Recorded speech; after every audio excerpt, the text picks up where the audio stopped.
بیٹے کی خواہش میں الجھی ایک عورت کی کہانی۔ اس خواہش نے اسے اندھا کر رکھا تھا، اور پھر اسی اندھے پن میں اس نے ایک ایسا قدم اٹھایا کہ جس نے سنا وہ دنگ رہ گیا۔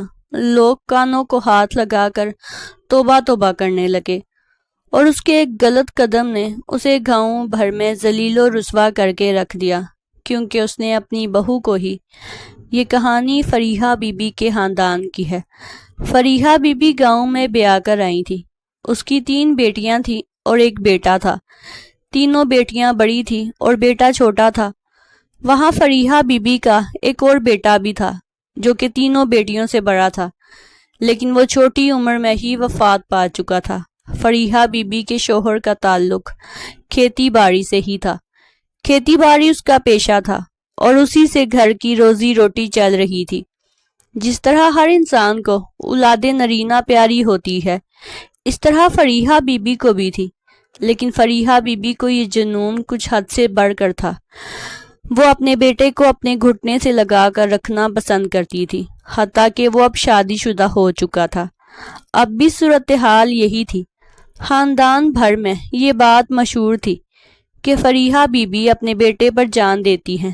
سب ماں باپ اپنی اولاد پر جان دیتے ہیں، لیکن شاید فریحہ بی بی کا بیٹا تینوں بیٹیوں کے بعد پیدا ہوا تھا، وہ اس لیے اس طرح کا برتاؤ کرتی تھی، لیکن وہ اپنے بیٹے کے معاملے میں بہت زیادہ جذباتی تھی۔ فریحہ کی تینوں بیٹیوں کی شادیاں مناسب عمر میں ہو چکی تھی، کیونکہ ایک تو گاؤں کا ماحول ہونے کی وجہ سے زیادہ تعلیم و تربیت کا تو رواج ہی نہیں تھا، دوسرا بہت سے گاؤں کے گھرانوں کی طرح فریحہ بی بی کی بیٹیوں کے رشتے بھی خاندان میں ہی طے ہو چکے تھے، لہٰذا گھر کی بات تھی، دینا دلانا کچھ خاص تھا نہیں، اس لیے مناسب عمر میں بیٹیوں کو بیاہ کر ان کے گھر رخصت کر دیا گیا تھا۔ جوہد فریحہ بی بی کا بیٹا ریحان اپنے باپ کے ساتھ کھیتی باڑی کے کام میں ہاتھ بٹایا کرتا تھا۔ ریحان کی اپنی تعلیم بھی واجبی سی تھی، گاؤں کے سکول سے مڈل تک تعلیم حاصل کی تھی۔ اس نے اپنے بیٹیوں کو بیاہ کر رخصت کیا تو اب فریحہ بی بی کے دل میں بیٹے کے سر پر صحرا دیکھنے کا ارمان تھا۔ اس نے اپنے شوہر سے اس خواہش کا اظہار کیا، اور یوں ریحان کے لیے رشتہ دیکھنے کا آغاز ہو چکا تھا، مگر اس کام میں بھی فریحہ سو نقص نکال رہی تھی۔ ہر لڑکی اسے تیز ترار، شاطر اور چالاک محسوس ہوتی تھی۔ ہر لڑکی کی طرف اسے دیکھ کر لگتا تھا کہ یہ اس کا بیٹا چھین لے گی۔ وہ کوئی ایسی لڑکی اپنے گھر میں لے کر آنا چاہ رہی تھی جو ریحان کی بیوی بن کر رہے، اس گھر میں کام کاج کی ذمہ داری بھی اٹھائے اور فریحہ کے قابو میں رہے۔ فریحہ اپنے ان خیالات کا ذکر کسی کے سامنے نہیں کرتی تھی، کیونکہ وہ جانتی تھی کہ اس کا شوہر اور بیٹا جو بھی سنے گا وہ سب اس بات کی مخالفت کریں گے، اور فریحہ کو ہی 2-4 باتیں سننی پڑ سکتی ہیں، لہٰذا وہ خاموشی سے کوئی ایسی لڑکی کی تلاش کر رہی تھی جو ان تمام خصوصیات پر پوری اتر سکے۔ لیکن مسئلہ یہ تھا کہ شادی سے پہلے اندازے ہی لگائے جا سکتے ہیں، چہرہ دیکھ کر، صورت دیکھ کر اب کتنا اندازہ لگا سکتے ہیں کہ اگلا بندہ کس طبیعت کا مالک ہے۔ وہ لڑکی آپ کے گھر جب بہو بن کر آ جائے گی تو وہ کیسا برتاؤ کرے گی؟ کیا وہ آپ کے قابو میں رہے گی، یا وہ آپ کے گھر کو تنکا تنکا بکھیر کر رکھ دے گی؟ اس چیز کا اندازہ چہرے سے نہیں لگایا جا سکتا۔ پھر اچانک فریحہ کے ذہن میں ایک خیال آیا۔ اس نے سوچا کیوں نہ ایسی لڑکی کی تلاش کروں جو غریب گھر کی ہو اور یتیم ہو۔ ویسے تو فریحہ کا اپنا گھرانہ بھی غریب ہی تھا، لیکن وہ اپنے سے بھی کمتر لوگوں میں لڑکی کی تلاش شروع کر چکی تھی۔ یہی سوچتے ہوئے کہ غریب اور یتیم مسکین لڑکی کو لایا جائے، وہ لڑکی ضرور فریحہ سے دب کر رہے گی۔ خیر اسی طرح وقت گزرتا رہا۔ فریحہ بہو کی تلاش میں سرگودا گئی تھی، اور پھر اسے اپنی سوچ کے مطابق ویسی ہی بہو مل گئی جیسی وہ چاہتی تھی۔ ساتھ والے گاؤں سے رمشا کے بارے میں فریحہ کو پتہ چلا کہ رمشا کے ماں باپ مر چکے ہیں اور وہ اپنے ماموں کے گھر میں رہائش پذیر ہے۔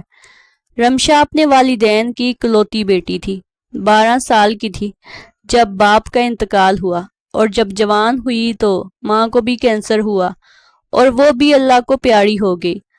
اور اب ماں باپ دونوں کے رخصت ہو جانے کے بعد رمشا اپنے ماموں کے گھر پر ہے، اور سننے میں یہ بھی آیا ہے کہ مامی نے رمشا کو خوب تنگ کر کے رکھا ہے۔ رمشا کی ممانی اسے انگلی کے اشاروں پر نچاتی ہیں۔ یہ سن کر فریحہ خوش ہو چکی تھی۔ فریحہ کے من کی مراد بھر آئی تھی۔ ایسی ہی لڑکی تو وہ چاہتی تھی جو اپنے گھر سے تنگ ہو، جو مظلوم ہو۔ فریحہ فوراً اگلے ہی دن اپنی ایک بیٹی کو ساتھ لے کر اس گھر میں پہنچ چکی تھی۔ ایک نظر رمشا کو دیکھنے کے بعد اسے رمشا کی مظلوم، معصوم اور مسکین سی صورت دیکھ کر یہ اندازہ ہو چکا تھا کہ یہی وہ لڑکی ہے جس کی مجھے تلاش تھی۔ یوں رمشا کے ہاتھ میں ریحان کے نام کی انگوٹھی پہنا دی گئی، اور پھر چند ماہ بعد ہی رمشا رخصت ہو کر فریحہ بی بی کے گھر میں بہو بن کر آ چکی تھی۔ مگر رمشا یہ نہیں جانتی تھی کہ وہ ریحان کی بیوی کم اور فریحہ بی بی کی بہو بن کے اس گھر میں آئی ہے، کیونکہ ریحان کا اس کی زندگی میں کردار بہت تھوڑا تھا۔ ریحان صبح اٹھتا، اپنے والد صاحب کے ساتھ کھیتوں کا رخ کرتا، دوپہر کو گھڑی بھر کے لیے گھر آتا، دوپہر کی روٹی کھاتا اور اپنے والد کی باندھ کر ساتھ لے جاتا۔ اس کے بعد دونوں باپ بیٹا مغرب کی نماز کے وقت گھر لوٹ آیا کرتے۔ اب سارا دن گھر میں دونوں ساس بہو اکیلی تھی۔ رمشا کو اندازہ ہو چکا تھا کہ اس کی زندگی اور اس کا وقت شوہر سے زیادہ ساس کے ساتھ گزرنے والا ہے، لہٰذا اسے ساس کے ساتھ بنا کر رکھنی پڑے گی۔ ویسے بھی جیسا کہ میں نے شروع میں بتایا کہ رمشا تو بیچاری خود مظلوم اور یتیم لڑکی تھی، تو انکار کرنے کی، جواب دینے کی یا سوال جواب کرنے کی اس کی عادت نہیں تھی۔ اسے جیسا کہا جاتا تھا وہ ویسا ہی کر دیتی تھی، اور یہاں بھی اس نے یہی طریقہ اپنایا تھا، ساس کی باتوں پر سر جھکایا کرتی تھی۔ فریحہ بی بی بہت خوش تھی، من ہی من میں وہ اپنے آپ کو داد دے رہی تھی۔ جب دن چڑھتا اور چارپائی پر بیٹھ کر وہ اپنی بہو کی طرف دیکھتی، بہو سارے گھر کا بھاگ بھاگ کر کام کاج ختم کر دیتی۔ کھانے کا وقت ہوتا تو ساس کو بستر پر کھانا پکڑا کے جاتی، چائے کا وقت ہوتا تو بڑے ادب سے چائے کا کپ ساس کے ہاتھوں میں دے جاتی۔ یہ سب دیکھ کر فریحہ بی بی اپنے آپ کو داد دے رہی تھی کہ واہ، بہو کا انتخاب تو نے بہت سوچ سمجھ کر کیا ہے، بڑی ہی فرما بردار اور تابیدار بہو ہے۔ یہاں تک معاملہ تو ٹھیک تھا، شادی کو 2 ماہ گزر چکے تھے، رمشا امید سے ہو چکی تھی۔ اب فریحہ بی بی کو ایک نئی فکر نے ستایا تھا۔ اسے یہ فکر ستانے لگی کہ رمشا بیٹی پیدا کرے گی یا بیٹا۔ فریحہ بی بی جیسے جیسے اس بات کو سوچتی جا رہی تھی، یہ بات خوف کی کسی تلوار کی طرح اس کے سر پر لٹکنے لگی۔ بیٹی یا بیٹا، وہ سارا دن یہی سوچتے ہوئے گزارتی۔ رمشا اس کی آنکھوں کے سامنے کبھی ادھر سے ادھر گھر کے کام کاج نمٹا رہی ہوتی تو وہ رمشا کے وجود کو ایکس رے کی طرح جانچ رہی ہوتی کہ کیا لگتا ہے، بیٹی پیدا کرے گی یا بیٹا۔ کچھ دن سوچنے کے بعد آخر کار اس نے اپنی بہو کو یہ بات سنانا شروع کر دی کہ دیکھو رمشا، میرا ایک ہی بیٹا ہے، میں چاہتی ہوں کہ اس کے گھر رنگ لگے، اس کی نسل آگے بڑھے، اس لیے تم بیٹا پیدا کرنا۔ رمشا معصوم تھی، مظلوم تھی، یتیم تھی، لیکن ناسمجھ نہیں تھی، دماغ وہ بھی رکھتی تھی۔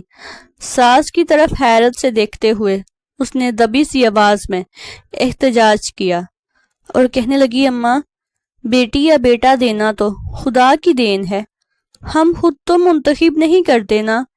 رمشا نے پہلی بار اپنی ساس کے سامنے زبان کھولی تھی، اور یہ دیکھ کر فریحہ کے دل کو جیسے ہول پڑنے لگے۔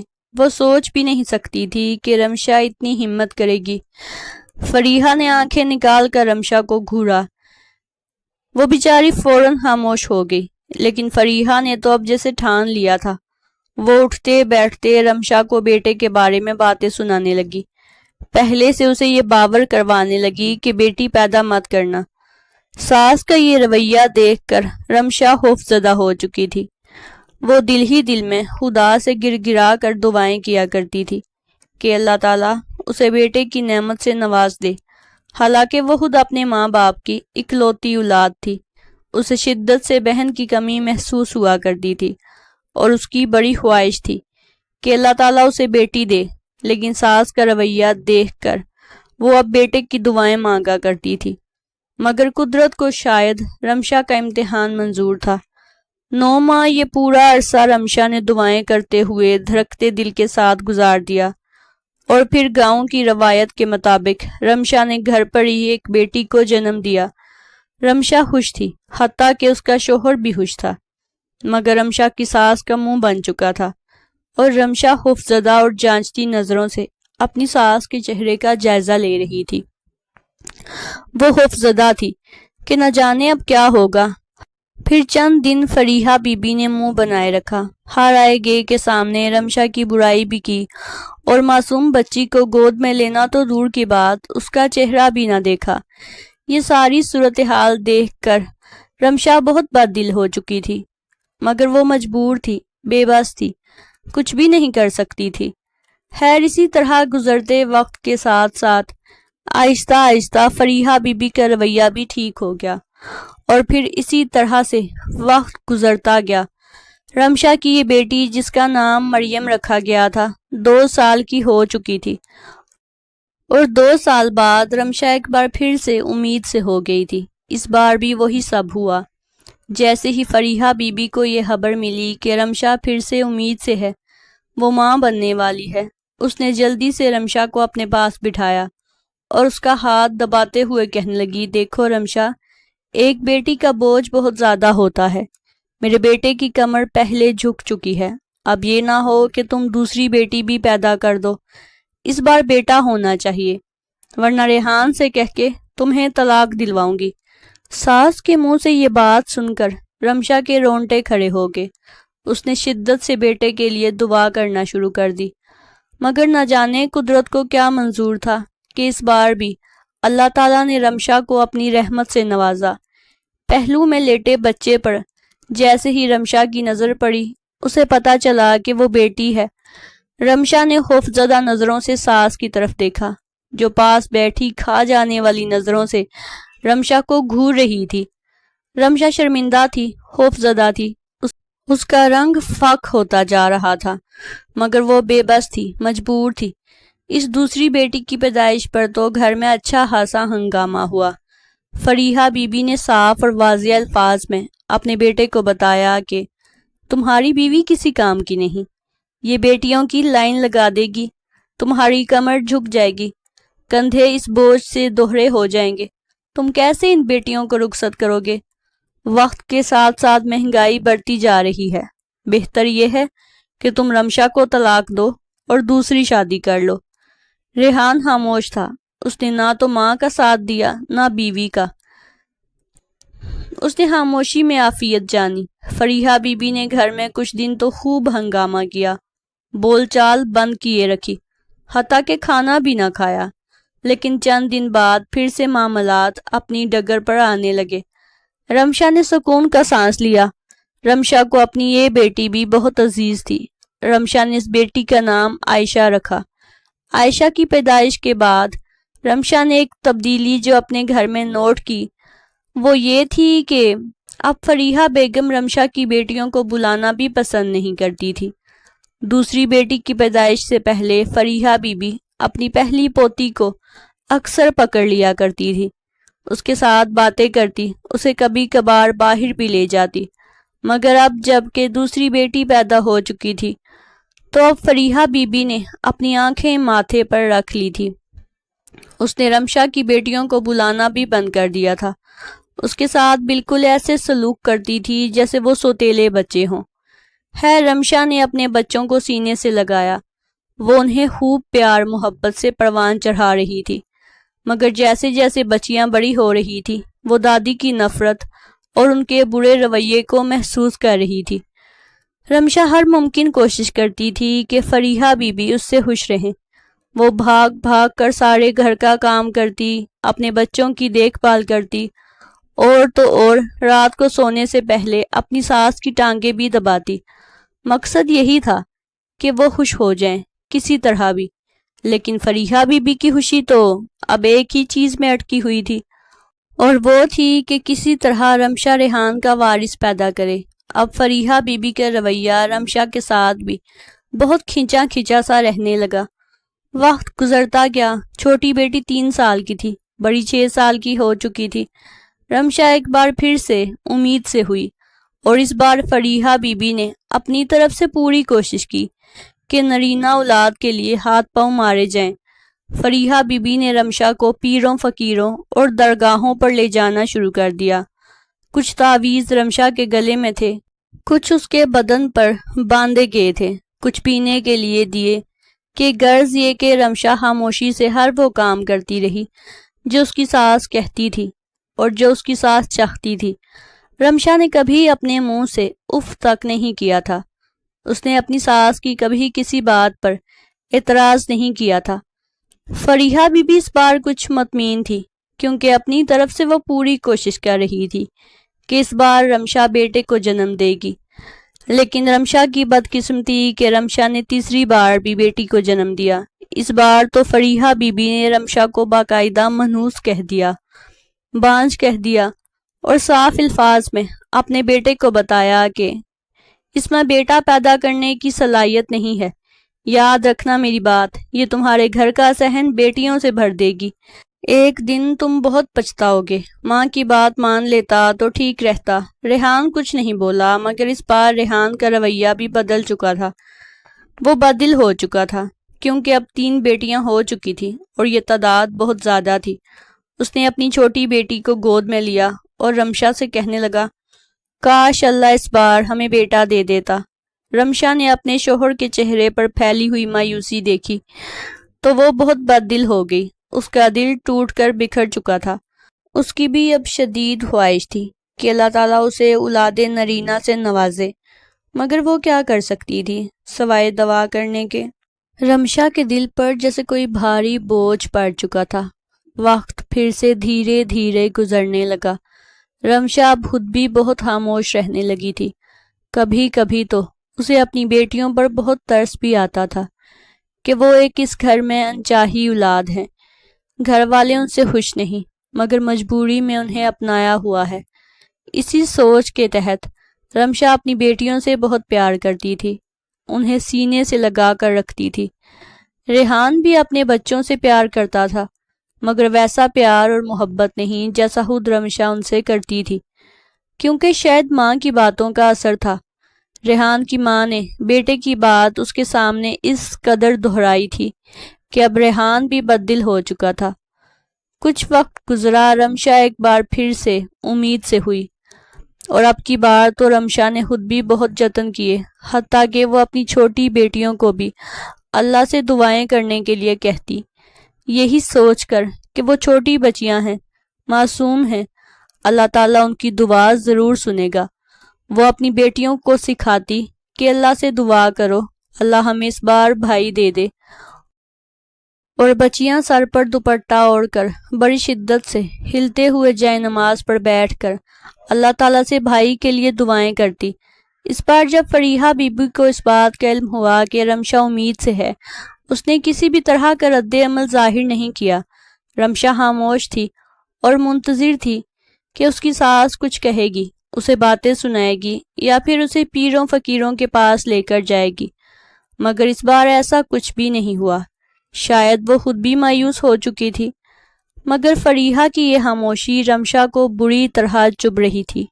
نہ جانے اسے ایسا محسوس ہو رہا تھا کہ یہ خاموشی کسی بڑے طوفان کی آمد کا اعلان ہے، مگر بہت سوچنے کے باوجود بھی رمشا اندازہ نہ لگا سکی کہ آخر اس کی ساس کے دل میں چل کیا رہا ہے۔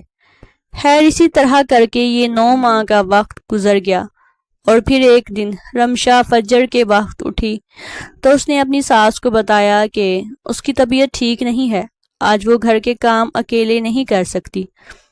فریحہ بی بی نے بہو کی بات سن کر اسبات میں سر ہلایا اور خود اس کے ساتھ مل کر گھر کے کام نمٹانے لگی۔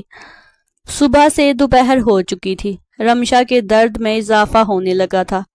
وہ کرختی ہوئی اپنی ساس کے کمرے میں آئی، پیٹ پکڑ کر دوہری ہوتی جا رہی تھی، چہرے پر تکلیف کے شدید آثار تھے۔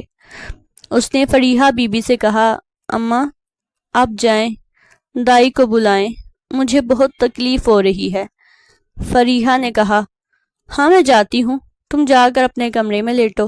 رمشا آہستہ آہستہ قدم اٹھاتی ہوئی واپس اپنے کمرے میں چلی گئی۔ فریحہ اب اپنی جگہ سے اٹھی۔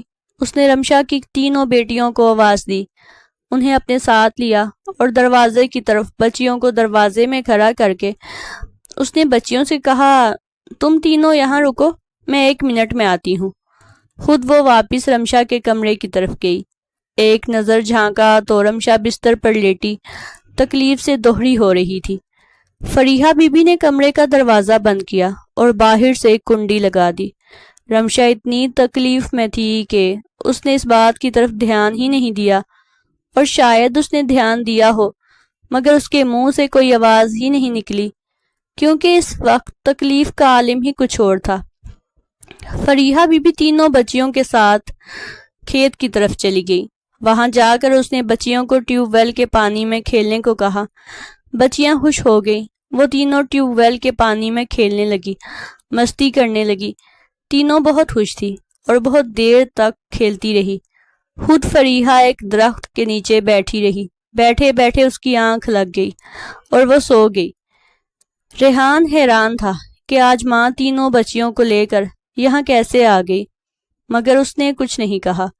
وہ اپنے والد کے ساتھ کام میں مصروف تھا۔ فریحہ بی بی کو وہاں کھیت میں آئے ہوئے تقریباً 3 سے 4 گھنٹے گزر چکے تھے۔ بچیاں کافی دیر کھیلتی رہی تھی۔ وہ تینوں دادی کے پاس واپس آئیں۔ فریحہ نے انہیں ساتھ لیا اور آہستہ آہستہ قدم اٹھاتی ہوئی گھر کی طرف بڑھنے لگی، اور راستے میں وہ 1-2 عورتوں کے پاس کھڑی بھی ہو گئی، اور وہاں بھی اس نے کافی وقت لگایا۔ تقریباً 4 یا 5 گھنٹے بعد فریحہ گھر پہنچی۔ دروازہ کھولا، اندر گئی تو گھر میں مکمل خاموشی چھائی ہوئی تھی۔ وہ دبے قدم رمشا کے کمرے کی طرف بڑھی۔ اندر سے کوئی آواز نہیں آ رہی تھی۔ اس نے آہستگی سے دروازہ کھولا، مگر سامنے کا منظر دیکھ کر اس کے قدم کانپنے لگے۔ منظر بہت خوفناک تھا۔ رمشا اپنے بستر پر پڑی تھی، بے حس حرکت۔ اس کے قدموں میں ایک بچہ پڑا تھا، وہ بھی بے حس و حرکت تھا۔ فریحہ بی بی دھڑکتے دل کے ساتھ آگے بڑھی تو دیکھا وہ بچہ لڑکا تھا اور وہ مر چکا تھا۔ رمشا کی طرف بڑھی تو دیکھا رمشا بھی اس دنیا سے رخصت ہو چکی تھی۔ فریحہ بی بی دل تھام کر رہ گئی۔ تینوں بیٹیوں کے بعد اللہ تعالیٰ نے ریحان کو بیٹے کی نعمت سے نوازا تھا، مگر فریحہ بی بی نے اس نیت سے رمشا کو کمرے میں بند کر دیا کہ اس نے اس بار بھی بچی کو جنم دینا ہے، مگر خدا کی قدرت کہ اس بار بیٹا تھا، مگر وہ جان سے جا چکا تھا۔ فریحہ بی بی نے بلند آواز میں بین کرنا شروع کیا۔ کچھ ہی دیر میں محلے کی عورتیں اکٹھی ہو گئیں۔ جس نے سنا وہ دل تھام کر رہ گیا۔ ایسے دل دہلا دینے والی موت تھی۔ خیر رمشا اور اس کے بیٹے کو سپرد خاک کر دیا گیا، مگر گاؤں بھر میں باتیں شروع ہو چکی تھی۔ لوگوں نے باتیں کرنا شروع کر دی۔ فریحہ بی بی اس بات سے واقف تھی کہ رمشا کو اس وقت بہت تکلیف ہے۔